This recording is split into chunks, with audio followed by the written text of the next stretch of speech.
Saudações a você que acompanha pela TV Mundo Maior o programa Cândido, lembrando Chico Xavier. Programa que fala sobre a vida daquele que é o homem chamado amor, Chico Xavier. Olá, Rubens, tudo bem? Tudo bem.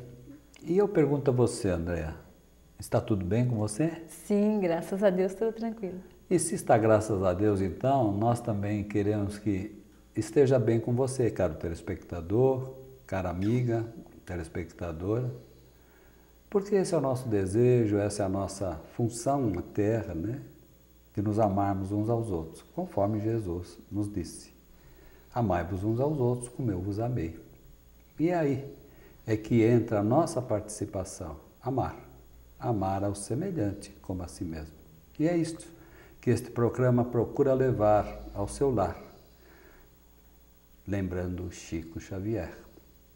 E lembrando Chico Xavier, nós temos aí parâmetros, né, de aplicação do amor. E o amor aplicado é a paz presente.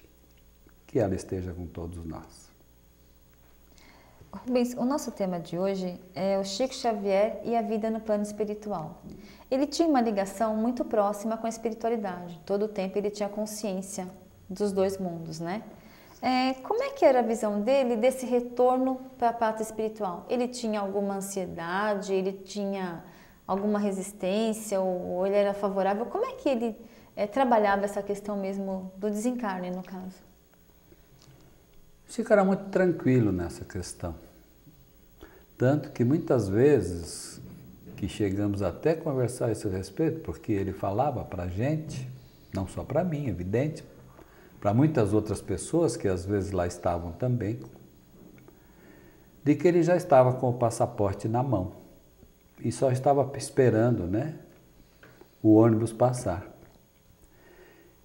Então, e ele falava com tanta naturalidade isso, trazendo uma consciência já, né, dessa situação, que você não via nada que o estivesse amedrontando da sua partida. Pelo contrário, não é? Ele sabia que a parte que lhe cabia aqui na Terra, ele já houvera praticado e feito. Já estava além. Então ele estava muito tranquilo com o seu retorno. De maneira que não acredito que ele tivesse qualquer preocupação ou receio de ter que voltar, não. Isso dele falar do passaporte já era perto do tempo do desencarne e antes já. Ele não falava do assunto? Como é que era? Não. Tipo, 30 anos atrás, como é que ele lidava com a questão mesmo da morte? Se ele passou por alguma questão de um acidente, uma coisa que quase desencarnou, uma coisa assim, e aí como é que isso funcionava? Como é que ele trabalhava essa questão? Bom, para você ter uma ideia se ele tinha medo da morte ou não, ele conta um caso muito engraçado do avião. Ah, isso! Não é? Bem lembrado. Quando o avião estava lá com problemas e que todo mundo ali estava agitado, gritando, e ele também continuou gritando, né? Também ajudou a gritar, achando que também ia morrer. Ele engrossou o coro, né? Ele fez parte do coro.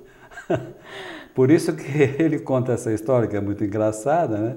Que quando ele vê Emmanuel, né, entrar no avião, e Emmanuel diz para ele, por que ele estava gritando? Não, mas nós vamos morrer. E o Emmanuel falou, não, mas nós todos vamos morrer um dia. Mas se você tiver que morrer, morra com educação.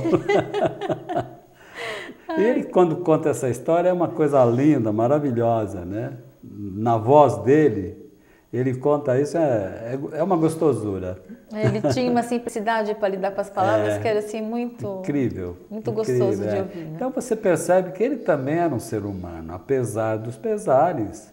Ele estava num corpo de carne, trabalhando. Agora, é evidente, já no fim, pela experiência adquirida, por tudo aquilo que ele houvera feito, por tudo aquilo que os espíritos foram lhe ensinando, trabalhando com ele, e ele sentindo toda essa grandeza da espiritualidade, não dá para ele ter medo, porque ele já sabia, né? A confiança o que é a espiritualidade, né? E talvez até quem ele era na grande verdade da espiritualidade, né? talvez ele já tivesse um pouco dessa dimensão. Por isso do compromisso, né? Com certeza.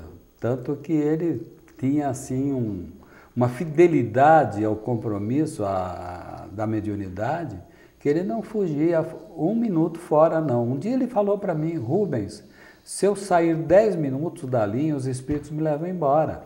Nossa. Então você perceba quanto é importante o médium saber da responsabilidade dele na doutrina.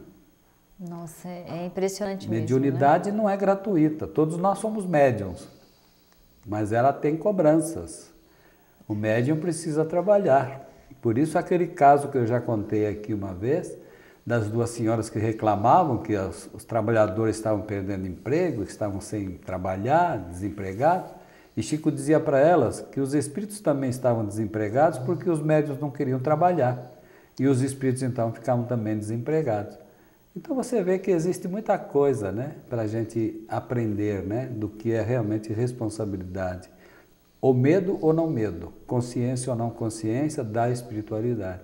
E no caso do Chico é impressionante essa consciência que ele tem, a gente sempre ressalta isso, sempre fala isso, porque poucas pessoas você vê tão comprometido, tão envolvido e tão consciente, tão lúcido da sua função, da sua tarefa no planeta. Por isso até da pergunta, como é que ele lidava então com essa questão de voltar para a pátria espiritual, porque com o amadurecer, com o passar do tempo, ele foi conhecendo mais e confiando mais, né? E ele era muito espirituoso também, né? Porque, vez outras, ele nos conversava e trazia esta situação para a gente, dizendo que o Emmanuel falava para ele, né? Dizendo para ele o seguinte: você quando estiver aí e eu aqui, você vai ver como é difícil a comunicação entre nós. E ele brincava até, falou: mas o Emmanuel também vai ver como é difícil ter um patrão em cima dele. Então você vê que o Chico ele sempre tinha uma coisinha para alegrar a gente, né? Sem menosprezar, sem qualquer ideia de menosprezo, né? Então você vê que ele já tinha certeza, tanto é que ele tinha certeza, senão ele não ia dizer, na verdade, que ele iria desencarnar num dia em que o país estava em festa. Estava um dia feliz. Então é porque ele já sabia, né? Já estava sabendo ele de já alguma tinha coisa. O futuro na frente dele. Talvez até que ele já até soubesse que o Brasil ia ser campeão, né? Com certeza. E você, se quiser saber um pouco mais dessa história, como é que é do Chico Xavier saber se o Brasil vai ser campeão da Copa ou não, acompanhe a nossa programação após o intervalo. Até já!